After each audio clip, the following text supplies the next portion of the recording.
Wow. What's up, everybody? The fights are over. What an amazing night of fights, man. UFC 320 absolutely delivered. Holy shit, man. Let's just jump in. Main event. Alex Bejeda versus Ankalaev 2. And Alex Bejeda comes right off from the beginning bell, marches across the cage, throws a big 1-2, puts Ankalaev on his heels right away, puts him against the fence, starts cutting off the cage, landing big shots, catches him with a huge overhand right, rocks Ankalaev. Ankalaev is wobbly. He tries to drop down for a single out of desperation, and Poatan puts him on his back and just starts landing. Huge elbows to the body, huge left elbows to the head. Ankalaev is just holding on for dear life. Herb Dean gave him every opportunity to try to make a move to get up. And just like that, 1 minute, 20 seconds into the first round, and Alex Bejeda regains his UFC light heavyweight title. Oh my goodness, man. I think, just thinking off the top of my head, I think it's only him. I think it's only him and Randy Couture, I think, who have lost the title and regained the title. But holy shit, man. I said it before. I picked Poatan to win this fight. Everybody said that he was injured. There was rumors that he was injured. Clearly, I said it before, he didn't look himself in the first fight. And he came out and made a statement that he was the better man, and he proved it, and he proved it fast in the first round. Man, I mean, just in that minute, 20 seconds into that fight, he landed 28 out of 45 strikes. Ankalaev landed 4 out of 9. And wow, I mean, I can't say enough. Alex came out, he looked ready like he always does, and he just, from the jump, just put Ankalaev on his heels and just made a statement that he was the better man. He shouldn't have lost the first fight. He fought injured. He fought compromised, and he put a stamp on it tonight. Alex Poatan Bejeda is your new, or once again, UFC light heavyweight champion of the world. Wow, what a performance. And then it's unfortunate what happened. Condolences to the Jones family. Arthur Jones, big brother of John Jones, tragically dies at 39 years old. I believe it was yesterday when the news broke. And Alex did say that he had some words that he had prepared for this fight, but out of respect for the Jones family with the passing of Arthur Jones, he chose not to say what he was going to say or what he had planned to say. But that could have been a big news, possibly. I mean, I'm just speculating, but from what I'm seeing on some other breakdown post-fights is that he is probably going to call out John Jones for possibly the White House card, and then maybe the winner gets Tom Aspinall, or if Tom Aspinall can beat Cyril Gane, the winner of that fight. But wow, man, what a performance by the, once again, light heavyweight champion of the world, Alex Poatan. And then, man, the whole main card was great. The co-main event, the machine, Merab Dvalishvili, beats Corey, the Sandman Sandhagen, 5 rounds. He gets the decision. Two judges had it 49-45. One had it 49-46. So that means 2 of the 3 gave him 10-8 in the second round. One judge gave Corey the 4th round. The other 2 gave Corey the 1st round. I thought it was Merab the 1st round. Honestly, I didn't think he lost a round. But, man, the story of this fight that I had, when I broke this fight down, I said it was going to come down if Corey was going to concede the takedowns and work off his back, or if he was going to try to get up and force scrambles out of Merab. But Merab can do that all day. You know, we know he can do that all day. And he showed it tonight. He broke the record, most takedowns by a UFC fighter. He broke 100, and then I think he landed 10 more after that. But the story of this fight is Merab beat Corey on the feet every single round.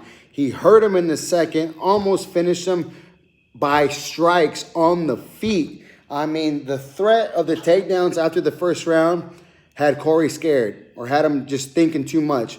And that allowed Merab to open up with the hands.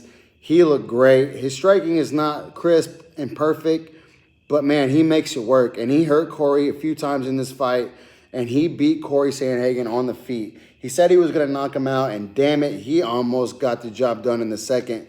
He almost proved us all wrong. I mean, we never would have thought Merab would be able to knock out Corey Sandhagen, and he almost knocked his ass out in the second round. What a beautiful performance by Merab. He does what he does. He's the machine. I picked in this fight. Until somebody can show me otherwise, I will always pick Merab. And he was a huge favorite this fight, and I still picked him to win, and he gets it done. Man, I don't know who's next for him, honestly. There's no new contender at 35 for him. I don't think he'll move to 45. I still think he's a little bit small, but that cardio can really outweigh a lot of things.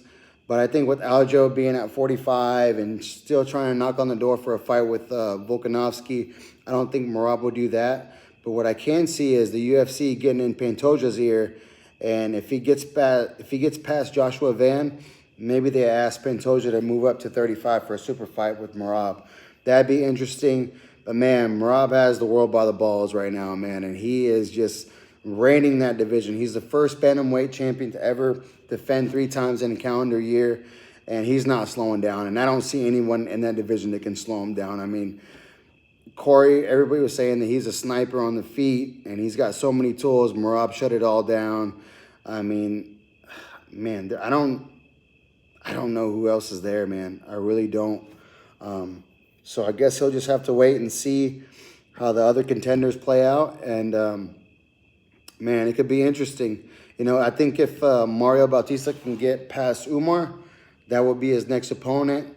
And if Umar can get past Mario, then he'll probably get another shot with the last name, of course. But, man, Merab looked great tonight, as he always does.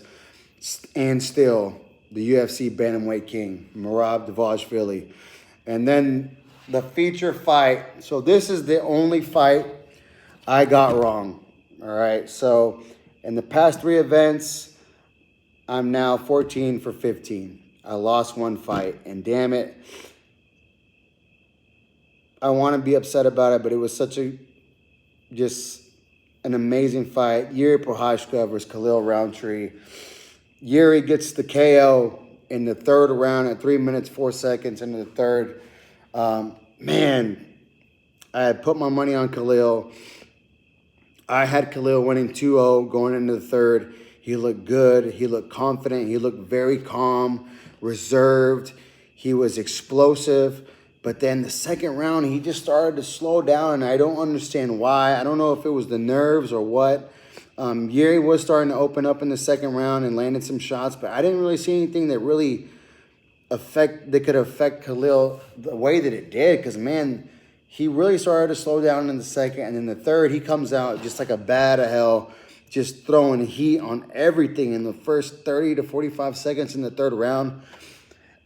And for a minute there, I'm thinking, well, maybe he was just conserving his energy, and he's just going to go balls to the wall the 3rd round and try to go for a finish. And that backfired, because after that first flurry in the first 45, 30 seconds of the 3rd round, Yuri just took over. The awkwardness, the head feints, and he was landing big shots. He catches Khalil with a huge right hand, gets him against the fence, goes to work and catches him with another right hand and puts Khalil down. It's a stoppage right there. No other shots necessary. He goes down face first, and it was a KO finish by Yuri. Oh, my goodness. And this just throws a stick in the spokes, man, because I thought for sure Olberg would get the next shot against the winner of Poatan and Ankalaev. But with the performance that Poatan had, Ankalaev's not going to get an immediate rematch. I mean, you already know the UFC wasn't really too big on him being the champ in the first place, but now that Poatan has the title back, they want to see action. Ankalaev is going to have to work his way back up, especially after getting finished in the 1st round. I would have for sure told you after last week with the finish that Olberg got over Dominic Reyes that he'd be next for sure. But damn it, Yuri Prochazka, that Czech crazy fucker, what a performance tonight. And I could see them going Yuri Pereira 3. I really could. Even though Yuri's already lost by knockout twice, I really don't want to see it. I think they should give Olberg the chance before Yuri. But I could see the UFC going that way. And I wouldn't blame them. You know, this was an amazing performance, but man, it's kind of hard to turn Yuri down, man. He's such a warrior, man. And like I said, I had him down 2 rounds. Some people had it 1-1, but I thought Khalil did enough to win the first 2. And then Yuri just came back and does Yuri shit in the third and just wins by just vicious knockout. Congratulations to Yuri, man. That dude is awesome, man. And I didn't really get to see what people are talking about lately, that it looked like he was emotional after Poatan won. I'm not sure. So a little bit of context. So I was at my sister's birthday party. They had the fights on, but we couldn't hear any of the commentating or any of the post-fight interviews, which is not too bad because sometimes the commentary can sway you one way or another and just kind of be biased. Not intentionally, but sometimes it can. But it allowed me to really just watch the fights. But the post-fight interviews, I didn't get to hear. I had to just look them up here right before I came on with you guys. But, I mean, Yuri's right, man. He might be in line for the next shot. So I can see the UFC going either way. Me, personally, I would like to see Olberg get a shot first because they can always make Yuri Poatan 3 and it'll always sell out. So I would say go Carlos Olberg. He deserves it, man. The guy's like on a 9-fight win streak. Nobody else in the light heavyweight division has a 9-fight win streak. So I think Olberg deserves it. But Yuri, like I said, I could see the UFC going that way as well. And then the fight before that, Zalal versus Josh Emmett. Zalal was a huge favorite, and then he gets the sub 1 minute 38 in the first round. Armbars Josh Emmett. I don't know what else to say about that. I mean, it was a quick finish. Zalal proves why he's in the rankings, and then Emmett's, I don't know where he goes from here. He might just start becoming the gatekeeper of featherweight division, but yeah, that's that. And then the first fight on the main card, not to mention I had picked Zalal to win. And then the first fight to open the main card, Joe Pyfer versus Abus Magomedov. Like I said, no love lost for Joe Pyfer. He's from Philly, Eagles fan. I'm a Cowboys fan. But like I said, I put it to bed. Not going to hold him against him. He actually showed me a lot today, and I was impressed by Joe Pyfer. Everybody thought that the only way he could win was by knockout, and he showed some pretty good grappling after he botched the takedown in the first round, and Abus Magomedov controlled him for a good bit of the first round. He took a little bit of damage, had to work through some adversity, and then he comes back, man. He gets it back down, and then he wins by rear naked choke. Man, Joe Pyfer, round 2, winner by rear naked choke, man. And it wasn't even under the chin. That just shows you the type of squeeze. He had it over the chin here. But he just had such a tight squeeze. Abus Magomedov had no choice but to just tap. And Joe Pyfer really showed me another niche to his game, which, I mean, you want to see that in contenders. You know, so, man, it was an amazing card, amazing main event, amazing co-main event. Feature fight was good. Yeah, man, it was just good all over. Let me look down at the prelims real quick because I was watching them before I got on the road.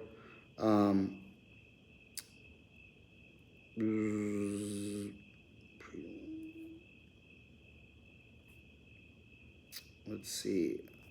We had, sorry, bear with me, guys.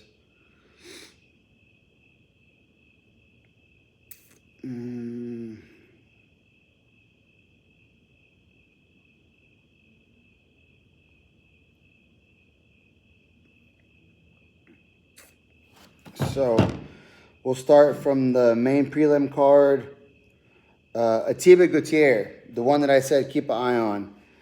He just rolls through Tristan Vines by TKO. I mean, Tristan Vines came in deep on a double leg, and the strength of Atiba Gutierrez, he basically almost like not even a full tie clinch, and then just turns him over. The guy goes down, and then he just hits him with 2-3 right hands, and that was basically all she wrote. I mean, it wasn't even close. He got kneed by shooting. I mean, he came in with like this head down attempt for a double leg and caught a knee right to the face for his trouble. Yeah, it was not even close, that fight. And yes, he was a last minute replacement, so I'm not going to harp too hard on him. But yeah, man, that was just one-way traffic for Atiba Gutierrez. He's still a big contender. Keep your eye on him. If he can get a good quality opponent, I think we'll see a lot more. The fight before that, Daniel Santos from Shootbox in Brazil takes on Ju-Sung Yu. And Ju-Sung Yu looked so good in that first round. I mean, he was playing to the crowd. He looked slick, had a great jab. He looked way bigger than Daniel Santos. But Daniel Santos brings that shootbox grit to this fight. Gets the KO finish in the second round.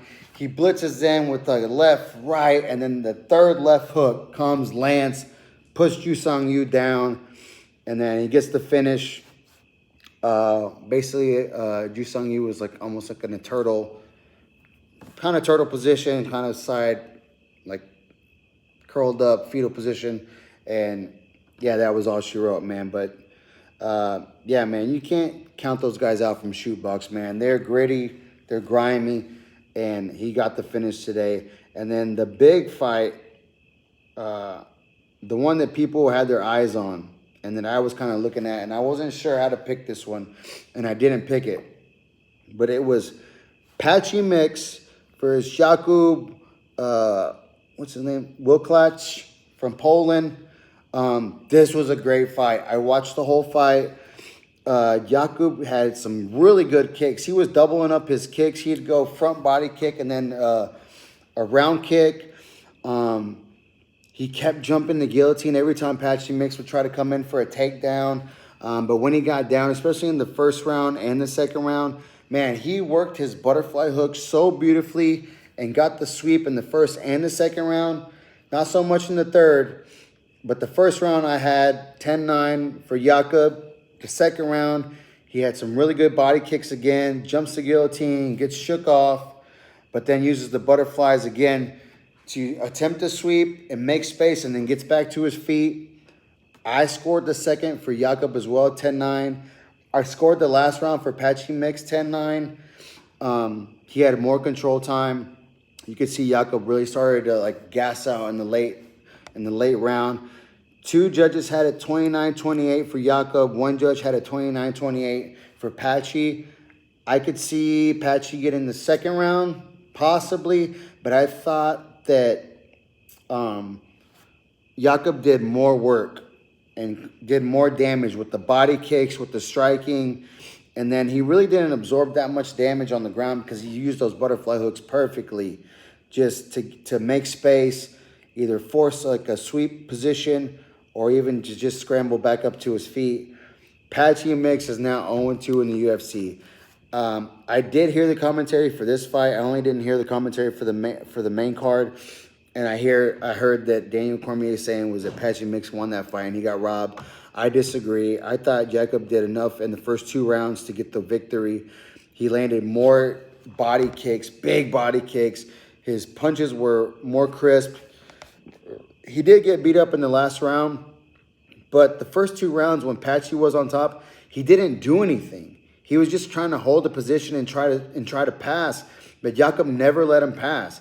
I don't think he ever got out of more than a half guard position. And every time he did, Jakub would just fish one of his hooks back in, straighten him out, stretch him, and then recover full guard because he would even go to a full body triangle from the bottom just to kind of get his bearings again. And then he'd work back the butterfly hooks. So I didn't have a problem with that decision. I thought Jakub what's his name? Jacob Wicklach or Wicklach, however you say it. I'm sorry, Jacob. But I thought he beat Patchy Mix. And now Patchy Mix was this big prospect coming over PFL. And now he's 0-2. And to be honest, he's looked subpar. You know, Mario Batista leathered him in the first fight, made him look just not good at all. And then Jacob took him to his bread and butter. I mean, Patchy Mix's bread and butter is jiu-jitsu, and Jacob shut everything down. I don't even know if Patchy had a submission attempt in this entire fight. He was working the whole time just to try to pass guard, try to get through Jacob's butterfly hooks, and he couldn't do it. So I don't know what the UFC does with him. He was supposed to be this huge prospect, and he's not looking good so far. He's 0-2.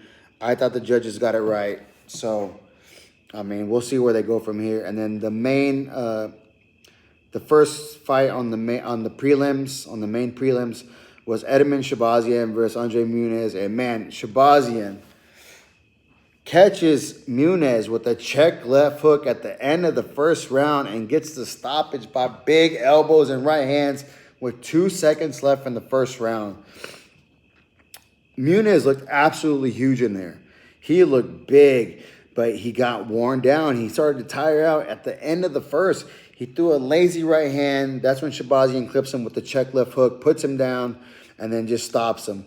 And Shabazian now has 7 middleweight finishes now, which is, I think he was like number 3 or 4 down the list of most finishes by middleweight. But, man, Shabazian is looking good. I believe he got signed to the UFC when he was like 21. He's 27 now.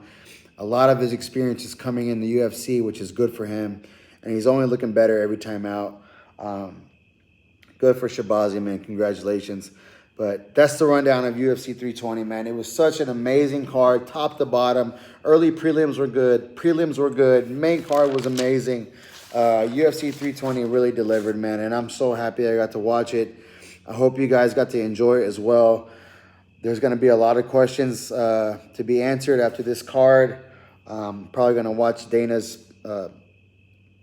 post-presser coming up here soon. I haven't watched it yet, but yeah, man, what an amazing card, you know. Just Poatan regains the title. Merab retains the title. Yuri with an amazing comeback performance. And then Pyfer shows new wrinkles in his game. Zalal with another submission victory over a top 5 guy in Josh Emmett. I mean, what more can you ask for, man? It was an amazing night of fights, an amazing Saturday. Wow. What a time to be a UFC fan. Hit the like and subscribe. Thank you guys for watching. See you on the next one. Peace.